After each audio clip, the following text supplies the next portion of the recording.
Defying the Mexican Mafia, the gangs that challenged La M.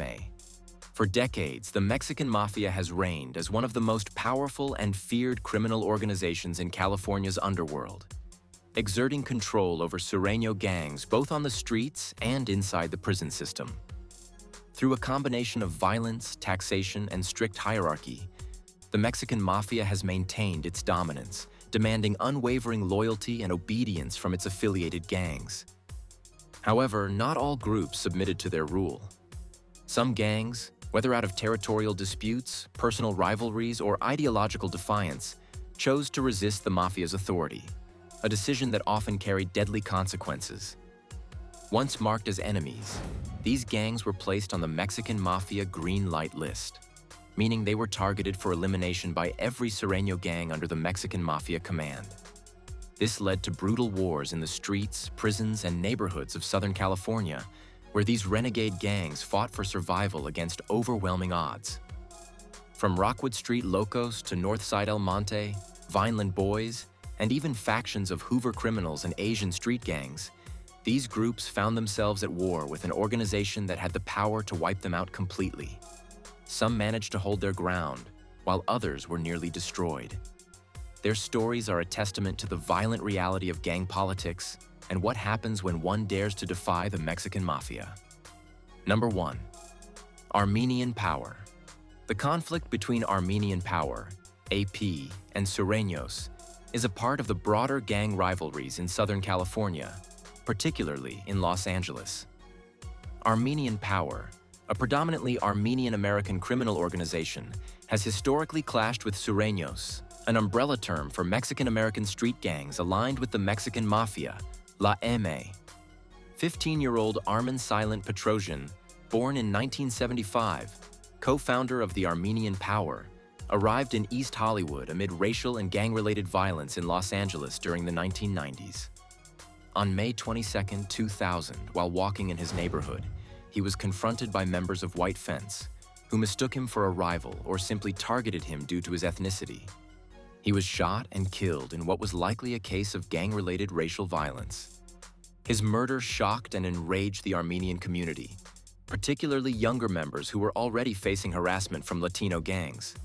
The killing is often credited with motivating young Armenian men to form Armenian Power into a more structured gang, initially as a defensive measure against Latino gang violence.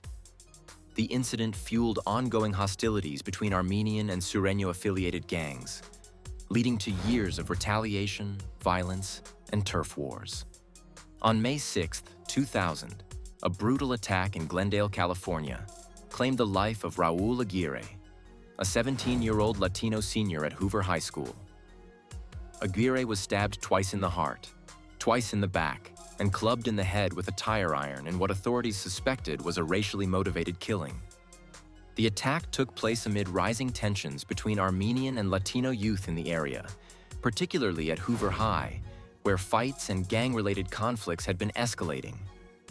Witnesses reported that Aguirre was targeted by a group of Armenian youths linked to the Armenian Power AP gang. During the 1990s and early 2000s, AP was in constant conflict with Sureño gangs such as White Fence, 18th Street, MS-13, Clanton 14, and Avenues.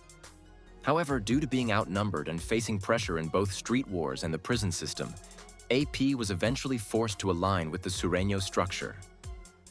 This move was not out of loyalty, but survival, as refusing to join the Sureño umbrella meant continued attacks from Mexican Mafia-controlled gangs both inside and outside of prison. Armenian Power attached the number 13 to their name, symbolizing their loyalty to the Mexican Mafia, as the number represents the letter M for Mafia, signaling their alignment with the powerful Sureño network. Over the years, Armenian Power, once a distinct Armenian-American gang primarily focused on preserving its cultural identity and protecting its community, has undergone significant changes in both structure and appearance. Today, many of the members of Armenian Power have lost touch with their original cultural roots and instead adopted a Chicano look and lifestyle. Number 2. Latin Kings, West Coast subset. On the East Coast, the Latin Kings are an organized group with a strong sense of identity and political ideology, deeply rooted in New Yorican, Puerto Rican culture. But their expansion to the West Coast saw them enter areas of conflict with established Mexican-American gangs. The Mexican Mafia holds significant power in California, and the Sureño gangs, like 18th Street, White Fence, and others, fall under their control. The Mexican Mafia maintains its dominance in the region by dictating the flow of drugs, extortion, and illegal activities. For the Latin kings, who traditionally operate outside of the Mexican Mafia's sphere, this imposed structure on the West Coast led to tensions and clashes over the control of territories and criminal enterprises.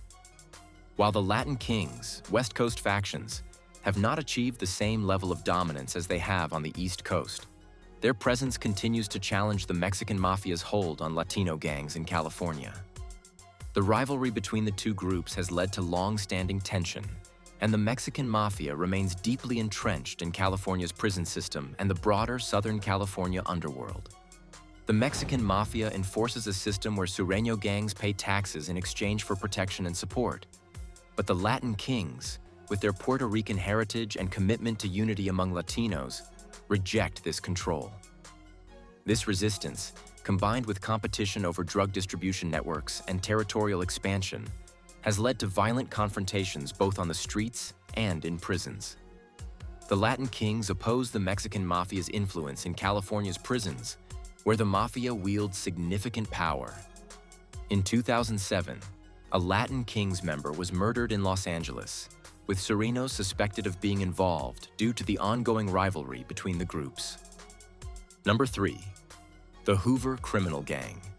In the heart of South Los Angeles, where gang borders are drawn in blood and loyalty is tested in fire, a war raged between the Hoover criminals and the Sureños. One that would lead to a Mexican Mafia green light order that turned the streets into an open battleground. For decades, the Hoover criminals, once known as the Hoover Crips, controlled vast territories stretching across Vermont Avenue, Hoover Street, and Figueroa Street. Their reputation for ruthless violence made them one of the most feared gangs in Los Angeles.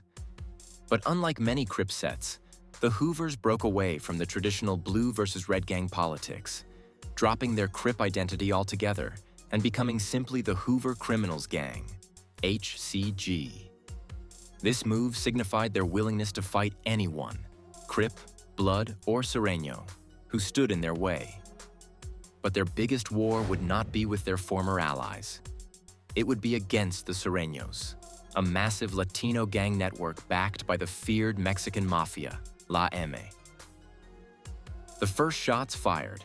By the mid-1990s, the Hoovers had already been battling with various Sureño sets, including Florencia 13, F13, 18th Street, Mara Salvatrucha, MS13, and Playboys 13.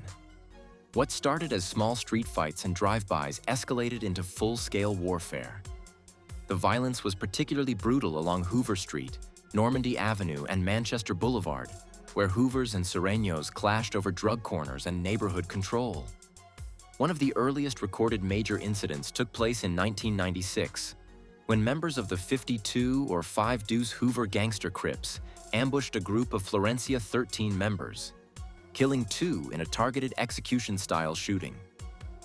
In retaliation, F13 orchestrated a string of drive-bys, killing 3 Hoover members over the course of several months. The war had officially begun, the Green Light Order. Word of the escalating violence reached the upper ranks of the Mexican Mafia, who saw the Hoovers as a growing threat. Unlike other black gangs, the Hoovers refused to acknowledge the Mafia's power inside California prisons, where Sureño dominance was absolute. Instead, Hoover members fought back against Sureños in prison riots, refusing to submit to their rule.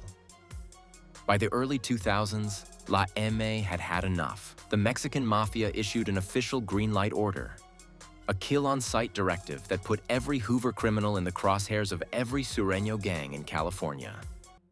For the 7-4 Hoovers, based near southwest Los Angeles, the green light meant immediate war.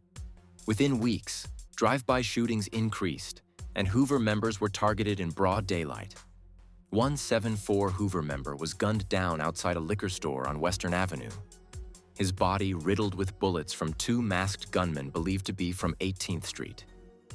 The 83rd Hoover Criminals, one of the most feared Hoover sets, responded in kind. In 2003, 3 Sureño gang members were found dead in an alleyway near Vermont Avenue, each shot execution style. Witnesses reported seeing a stolen black SUV speed away from the scene, but no arrests were ever made. A war on two fronts: the streets and the prisons. The green light order didn't just affect Hoovers on the streets, it followed them into the prison system. Inside California's state prisons, Hoover members found themselves outnumbered and under attack. Inmates from Florencia 13, 18th Street, and other Sureño gangs carried out orchestrated assaults, stabbing Hoover members at every opportunity. One former inmate, who later testified in court, recalled an incident in Pelican Bay State Prison, where 3 Hoover members were ambushed in the prison yard by a group of Sureños wielding shanks fashioned from melted plastic trays. One Hoover member was killed, another left paralyzed. The guards didn't even break it up right away, the witness later recounted. They knew what was happening. That green light meant no mercy. Despite the overwhelming odds, Hoovers continued to fight back. Some members teamed up with Black Guerrilla Family, BGF, and other blacks inside the prison system to protect themselves against Sureño attacks. On the streets, the Hoovers doubled down on their firepower, obtaining military-grade weapons from illegal arms dealers. Hoover's defiance against La M. Unlike many smaller gangs that were green-lighted and wiped out, the Hoovers never surrendered. Their sets, particularly 92 Hoover and 107 Hoover, refused to be pushed out of their strongholds. By 2008, law enforcement crackdowns led to significant arrests within both Hoover and Sureño ranks, temporarily reducing the violence. However, the bad blood between the Hoovers and La M never faded. Even today, the Hoover Criminals remain one of the few gangs that defied the Mexican Mafia's authority, maintaining their independence despite the years of warfare. The streets of South Los Angeles still bear the scars of that battle: bullet holes in storefronts, graffiti marking gang territories, and the lingering echoes of a war that never truly ended. Number 4. Vineland Boys. The Vineland Boys are a Hispanic street gang that originated in North Hollywood, California. They are one of the prominent Sureño gangs, which operate under the influence of the Mexican Mafia, a powerful prison-based criminal syndicate that controls much of the gang activity in Southern California. However, the Vineland Boys have had a complicated relationship with the Mexican Mafia over the years. This relationship, especially during the 1990s and 2000s, was marked by tensions, power struggles, and occasional conflict between the two factions. Teddy Green Eyes Lopez, the founder of the Vineland Boys, was a key figure in the gang's rise to prominence. His death is often cited as a major turning point for the gang, and it occurred amid escalating tensions within the Sureño gang network and the larger Mexican Mafia-dominated criminal landscape. The gang was eventually green-lighted by the Mexican Mafia, meaning they were marked for death. The murder of Teddy Green Eyes Lopez was murdered in 2005. The incident was widely believed to have been orchestrated by the Mexican Mafia, though the exact reasons behind his killing remain the subject of speculation. According to Police Mag, Teddy Lopez was attacked with knives and beer bottles at Baby Doe's nightclub in Monterey Park. Other gang members at the nightclub had recognized him as marked for death on the hit list. Some of the suspects yelled, "Sureños," as they murdered him. After Lopez's assassination, the Vineland Boys reportedly carried out retaliation killings against Sureño gang members and individuals suspected of working with the Mexican Mafia. In 2006, after their green lighting, Vineland Boys members were linked to the killing of a Mexican Mafia-affiliated individual in North Hollywood. This was seen as an act of defiance against the Mafia's control and part of their ongoing war with Sureño factions aligned with the Mafia. The Vineland Boys have since integrated into the Mexican Mafia-controlled Sureño alliance. Number 5. East Side Riva. East Side Riva, ESR, have been linked to violent conflicts with the Mexican Mafia, including the killing of a Mexican Mafia member. At various points, East Side Riva, a dominant Sureño gang in Riverside, has had tensions with La M due to power struggles, taxation disputes, and internal conflicts. In 2006, A high-ranking Mexican Mafia associate, or member, was reportedly killed by East Side Riva gang members. This killing escalated tensions between ESR and La M. The murder may have been related to taxation disputes, as some ESR members resisted paying tribute to the Mexican Mafia. This act of defiance put ESR at odds with other Sureño gangs loyal to La M. After the killing, the Mexican Mafia green-lighted East Side Riva, meaning all Sureño gangs were ordered to target and eliminate its members. This led to intense violence in Riverside, as ESR faced retaliatory attacks from both La M enforcers and other Sureño factions. ESR had to fight for survival, and some members were eventually forced to align with La M to avoid destruction. Even after facing retaliation, ESR remained a strong and active gang in Riverside, though its relationship with the Mexican Mafia has fluctuated. Over time, factions within ESR either submitted to La M's control or continued to operate independently, leading to internal conflicts within the gang. Number 6. Tiny Rascals Gang. During the 1990s, the Tiny Rascal Gang, TRG, a Cambodian-American street gang based primarily in Long Beach, California, was placed on the Mexican Mafia's green light list, sparking an intense and deadly conflict with Sureño gangs throughout Southern California. TRG was originally formed in the 1980s by Cambodian refugee youth seeking protection from Latino gangs in Long Beach. As they grew in numbers and became more violent, TRG came into direct conflict with local Sureño gangs, particularly Westside Longos, one of the most dominant Latino gangs in Long Beach. By the early 1990s, TRG had expanded its presence, clashing with various Sureño gangs across Southern California. Unlike Sureño gangs, which pledged loyalty to the Mexican Mafia, TRG remained an independent gang and refused to pay taxes or show fealty to La M. This defiance angered the Mexican Mafia, which sought to enforce its control over all gangs in Sureño territory. TRG engaged in bloody wars with Sureño-affiliated gangs, particularly Westside Longos, Florencia 13, and other Sureño sets in Los Angeles County. As TRG continued to kill Sureños, La M viewed them as a threat to its authority and declared them greenlit. Unlike Latino gangs that fall under La M's control, TRG was a predominantly Cambodian and Southeast Asian gang. The Mexican Mafia's green light was partially driven by racial and ethnic tensions, as La M sought to eliminate a powerful non-Sureño gang from Southern California streets. After TRG was greenlit, Sureño gangs across California launched attacks on TRG members. Drive-by shootings and ambushes. TRG members were frequently targeted, shot, and killed in Long Beach, Los Angeles, and surrounding areas. Retaliation by TRG. Despite being outnumbered, TRG fought back aggressively, killing multiple high-ranking members with ties to the Mexican Mafia in violent shootouts and ambushes. Number 7. Asian Boys. In the same era, a parallel conflict was unfolding in Southern California. The Asian Boys, ABZ, a predominantly Southeast Asian street gang, found themselves at war with several Sureño gangs in cities like Long Beach, where racial and territorial tensions ran high. The Asian Boys, known for their aggressive tactics and refusal to back down, clashed violently with Latino gangs such as the East Side Longos and West Side Longos, leading to escalating body counts on both sides.